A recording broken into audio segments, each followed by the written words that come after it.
mempersatukan, ya, di antara kaum mukminin yang ada di Madinah ketika itu. Nah, ini pendidikan, Pak. Pendidikan apa? Pendidikan persatuan namanya. Ya.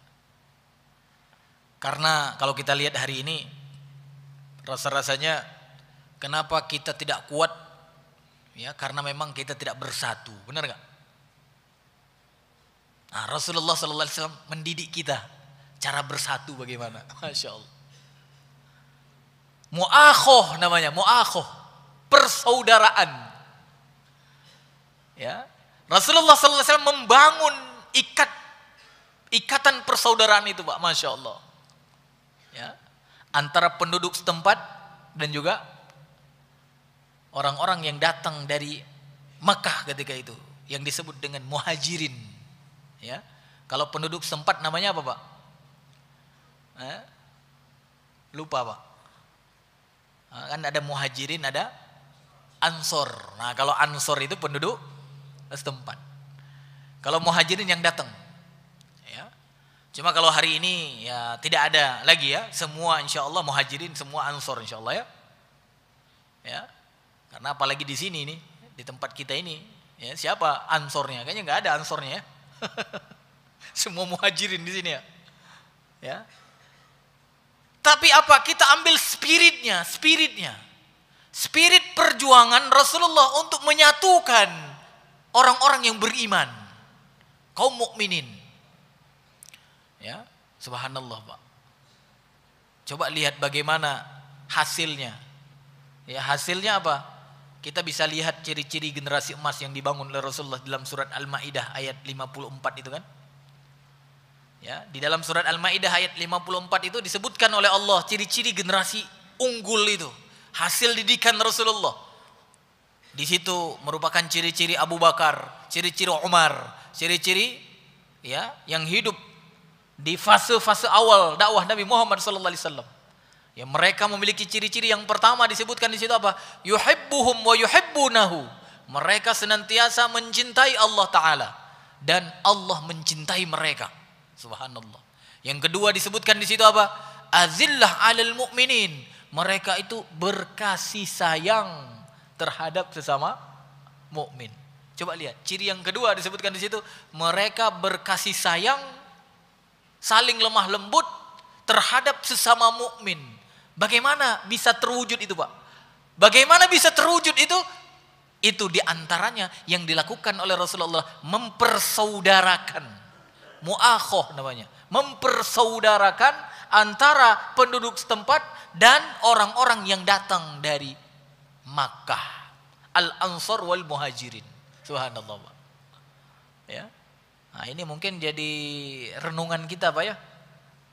Kita kaum mukminin di Indonesia rasa-rasanya sudah tidak lagi saling menyayangi, Pak ya.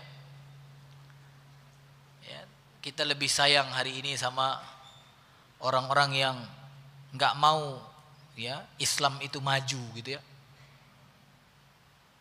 Tapi kalau ada orang yang Islam ya maunya menjadi pengendali gitu kan, mau jadi menjadi maju, menjadi apa namanya, aturan yang diberlakukan gitu kan. Nah, kita tidak sayang sama mereka gitu ya. Benar nggak, Pak?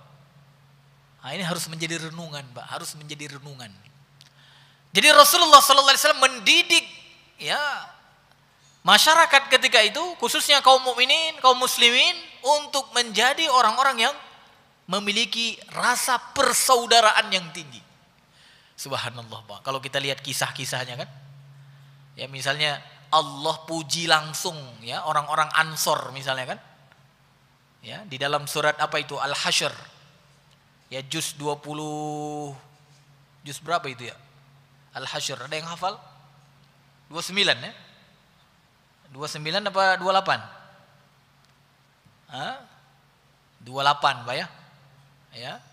Jadi Al-Hasyr ayat 9. Nah, ayat 9. Apa kata Allah di situ? Walladzina tabawwa'ud dara wal imana min qablihim. Ya.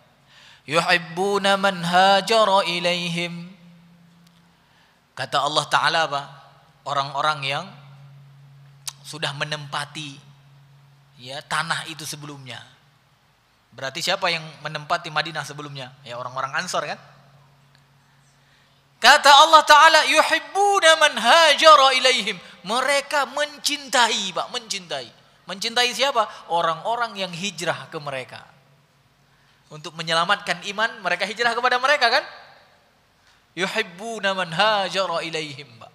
Masya Allah. Ya. Wala yajiduna fi sudurihim hajatan mimma utu, kata Allah. Dan mereka memberikan, Pak, memberikan apapun yang mereka miliki. Dan ketika mereka memberikan kepada saudara yang seiman, tidak ada kepentingan apapun di dalam jiwa mereka, Pak. Nah, kalau kita kan ngasih sesuatu untuk saudara seiman kita, mungkin ada maunya, Pak ya. Mereka tidak, Pak. Subhanallah, ini renungan kali, Pak ya. Ya, bagaimana kita dan hasil didikan Rasulullah, gitu, Pak ya. Ya, kita merenung sajalah. Ya, mudah-mudahan sih ada yang nyangkut dikit, Pak ya. Ya. Wala yajiduna fi sudurihim, kata Allah. Enggak ada di hati mereka keinginan apapun. Mimma utu. Ya. Dari apa-apa yang hajatan mimma utu, dari apa-apa yang mereka berikan kepada saudara seimannya itu. Makanya kita tahu dulu ada kisah Abdurrahman bin Auf kan? Ya, Abdurrahman bin Auf ini kan muhajir, Pak ya. Ya, seorang pengusaha sukses harus hijrah. Karena harus hijrah berarti harus tinggalin harta, Pak. Nggak bisa bawa harta banyak, kecuali yang bisa dibawa lari aja kan. Ya. Untuk menyelamatkan iman, Pak. Masya Allah, harta ditinggal, Pak. Ya. Kalau kita ya iman hilang untuk ngejar harta. Itu kita, Pak ya. Kalau mereka untuk menyelamatkan iman, harta tinggal. Ini sahabat, tapi renungan, Pak. Karena yang menyampaikan juga belum tentu mampu, Pak. Renungan. Ya, Abdurrahman bin Auf ninggalin harta, sahabat-sahabat yang lain, Abu Bakar, Umar tinggalin kebun-kebunnya, tinggalin rumah-rumahnya, tinggalin unta-untanya. Maka nanti di antara sebab terjadi perang Badar itu kan sebenarnya yang ngambil itu kan, ya ngambil harta yang sudah diambil oleh orang-orang musyrik itu dan kemudian dijadikan sebagai ya objek perdagangan mereka. Maka Rasulullah memerintahkan di perang Badar itu untuk ambil harta itu. Ya, tetapi kadar Allah harus terjadi perang Badar. Padahal tadinya cuma mengambil harta itu aja, tujuan awalnya. Berangkat Abdurrahman bin Auf, Masya Allah, apa yang dia terima di Madinah, Pak. Nah, karena saudara seimannya luar biasa, Pak. Ya, ya ada terkenal namanya Sa'id bin Rabi itu kan, yang kemudian dipersaudarakan oleh Rasulullah dengan Abdurrahman bin Auf itu, dipersaudarakan, Pak. Jadi seperti apa? Seperti kakak dan adik, adik dan kakak, Masya Allah, bersaudara. Ya, bahkan sampai kepada apa? Sampai kalau ada salah satu di antara mereka yang meninggal, yang lain mewarisi. Masya Allah, sampai ke situ persaudaraan yang dibangun oleh Rasulullah. Tujuannya apa? Biar rekat persatuan kaum mukminin. Biar terbangun apa? Terbangun persatuan kaum mukminin. Jadi Bapak Ibu dirahmati Allah, ya. Dan Sa'id bin Rabi ini pun tidak macam-macam kan, tidak sembarangan, Pak, karena tahu Abdurrahman bin Auf ini orang kaya gitu kan, maka dia pun nawarin hartanya, Pak. Masya Allah. Ya, berapa yang ditawarin, Pak? Ada yang menyebutkan setengah hartanya ditawarkan kepada Abdurrahman bin Auf. Nih, aku ini punya harta setengah untukmu. Masya Allah, Pak. Ya. Habis itu ada juga riwayat yang mengatakan, aku punya beberapa istri kan, karena memang dulu istrinya banyak-banyak, Pak, bukan seperti sekarang, Pak ya. Ini mumpung nggak ada ibu-ibu, Pak ya. Ya, kalau bapak-bapak banyak istrinya, Pak. Kalau Sa'id bin Rabi punya beberapa istri, Pak ya. Ya, tapi nggak boleh lebih dari 4 ya, karena yang boleh lebih ya dulu Rasulullah, sedangkan umat Nabi Muhammad ya sahabat-sahabatnya batasnya 4. Maka kata Sa'id bin Rabi kepada Abdurrahman bin Auf apa? ya, ini istriku, ya, aku akan ceraikan yang paling cantik, ya, yang kau mau, dan engkau nanti nikahkan. Masya Allah, Pak. Istrinya ditawarin, Pak, ya.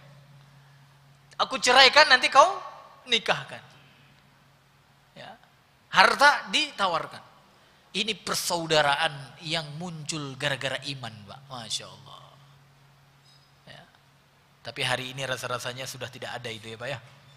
Sudah tidak ada, Pak. Ya. Cuma memang orang-orang yang hijrah dari Mekah itu tidak semua seperti Abdurrahman bin Auf, Pak. Ya, kalau Abdurrahman bin Auf ini kan, ya memang dia orang kaya, dia punya hibah, dia punya punya harga diri. Maka ketika ditawarkan oleh Sa'id bin Rabi ini, baik istri maupun harta, nah dia nggak mau. Dia malah diminta tunjukin pasar, tunjukkan kepadaku pasar. Karena dia nggak mau, ya, nggak mau memberatkan saudaranya yang ada di Madinah, kan, ya. Dan memang dia punya ilmu dagang gitu, ya, namanya pebisnis Mekah gitu kan, pasti punya ilmu kan. Tapi sahabat-sahabat yang lain, Pak, ada yang tidak punya ilmu tentang dagang. Ya, karena memang banyak juga sahabat Nabi Muhammad SAW yang hijrah itu kan mantan budak, kan begitu kan? Nggak punya ilmu dagang, nggak punya ilmu bisnis. Mereka kesusahan. Banyak dari sahabat-sahabat itu kan awal-awal yang menjadi orang yang menerima dakwah Nabi itu kan sebenarnya awal-awalnya justru orang-orang yang lemah, kan? Ya, Bilal bin Rabah, ya, keluarga Yasir dan sebagainya. Nah, mereka ketika hijrah ke Madinah, ya tidak seperti Abdurrahman bin Auf. Ya, maka mereka ketika di Madinah kadang butuh makan gitu. Ya, nggak bisa ke pasar. Kalau Abdurrahman bin Auf kan dagang kan misalnya kan, usaha. Tapi kalau sahabat yang lain ada yang nggak punya ilmu gitu kan. Akhirnya apa? Kadang kalau lapar, ya berarti butuh yang ngasih kan. Nah, pernah juga satu ketika disebutkan, ya, dalam riwayat-riwayat, ya, kita bisa temukan di dalam tafsir-tafsir para ulama yang begitu banyak. Ya, misalnya ada seorang sahabat Nabi itu datang kepada Nabi Muhammad SAW dan kemudian mengatakan, aku ya butuh makan, aku lapar, begitulah kira-kira. Maka Rasulullah SAW pun mengatakan, pergilah ke rumah istriku, katanya. Maka sampai ke rumah istrinya, apa, Pak? Kata istrinya, kami tidak punya apa-apa kecuali cuma air, katanya. Jadi Rasulullah pernah rumahnya cuma punya air doang, Pak, ya. Ya, tapi bisa mendidik generasi yang menggetarkan 2/3 dunia, Pak, ya. Sampai kemudian kata istri yang satu, coba pergi ke istri yang lain, karena Rasulullah kan, ya, rumahnya atau kamarnya banyak kan, ke istri yang lain sama, nggak punya kecuali cuma air, ya. Kemudian apa? Sahabat ini pun balik kepada Rasulullah, nggak ada di rumah, yang ada cuma air saja, ya. Maka kemudian apa? Rasulullah nawarin kepada sahabat-sahabatnya yang lain, siapa yang mau menjamu, ya, tamu yang sedang membutuhkan makan ini pada malam ini, kan, butuh makan malam dia lah, ya. Maka kemudian apa, Pak? Ada sahabat Ansor itu, penduduk setempat, ya. Kemudian dia mengatakan, saya ya Rasulullah, dan kemudian dibawalah ke rumahnya, Pak, Masya Allah, untuk menjamu saudara seimannya. Tapi yang menariknya apa, Pak? Yang menariknya, yang menawarkan itu bukan seperti Sa'id bin Rabi tadi yang punya harta banyak, bukan. Karena penduduk Madinah itu tidak semua kaya juga, Pak. Tidak semua seperti Sa'id bin Rabi. Begitu juga penduduk Mekah yang hijrah ke Madinah, tidak semua seperti Abdurrahman bin Auf. Tapi semangat membantu saudara seimannya, ini yang kita jempol, Pak. Dia katakan, saya ya Rasulullah akan memberikan makan kepada tamumu ini, saudaraku seiman, seperjuangan. Masya Allah, dibawalah ke rumahnya, Pak. Itu kisahnya ma'ruf, kan? Sering kita dengar, Pak, ya. Cuma penting kita ulang-ulang untuk renungan, Pak, ya, renungan. Dibawa ke rumahnya, Dan ketika sampai rumahnya ditanya sama istrinya. Ya, ya memang istri di rumah ya sama anak-anaknya. Kalau kita bawa tamu, istri tidak ada pula di rumah, susah juga Pak ya.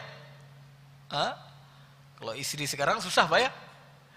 Ya, istri sahabat itu begitu pulang ke rumah, nanya sama istrinya, adakah makanan yang akan kita berikan kepada tamu Rasulullah, saudara kita seiman ini?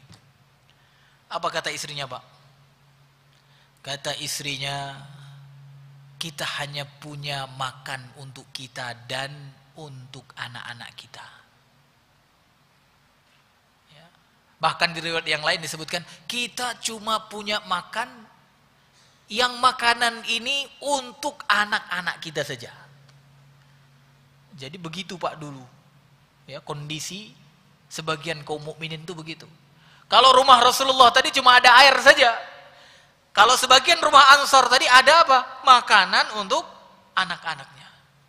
Subhanallah Pak. Maka jangan sampai kita tidak jadi orang yang bersyukur Pak. Sekarang hidup di zaman yang penuh dengan ya serba ada Pak ya. Ya mungkin mau makan 2 bulan pun masih ada di rumah Pak ya. Belum lagi yang di bawah bantal Pak ya. Belum lagi nanti yang di bank kan. Mungkin setahun juga masih ada. Makanya jangan sampai jadi orang yang tidak bersyukur Pak.